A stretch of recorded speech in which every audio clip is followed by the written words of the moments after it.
Good morning, campers. Welcome to Wally's World. I'm Wally, captain of industry, agent of truth, and general know it all. Today, we're going to talk about work and how we earn things. Now, this is going to rock your world, so put on your helmet, sit down, and buckle up. A few years ago, I wanted to teach my economics students a lesson about the different types of economies. You know, capitalism, communism, socialism.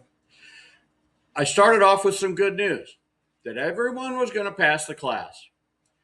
They were happy to hear that until I told them how I was going to make sure that happened. I told them that some of them had A's and B's in the class, some of them had D's and F's. I was going to even out the points and make sure that no one would end the semester with an F. Now, the students with low grades were incredibly happy. They were ecstatic, even high-fiving and fist bumping and all of that. The students with A's were a little bit leery about what I was going to say next. They began to mumble among themselves, and I sensed a tad of discontent.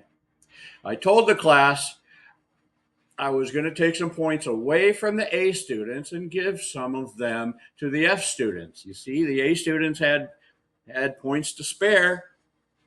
The F students, of course, loved it. The A students were upset.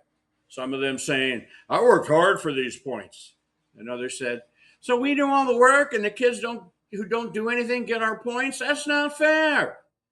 I said, well, yeah, but you know everyone has to pass the class. Don't you want fairness and equal distribution of points? Isn't that what everybody wants?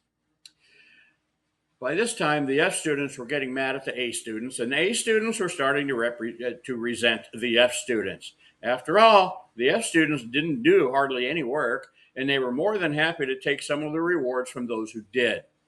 I eventually told them I wasn't going to do that, but they learned an important lesson. You see, in a society that pays people regardless of what they contribute, they soon learn they don't have to contribute much.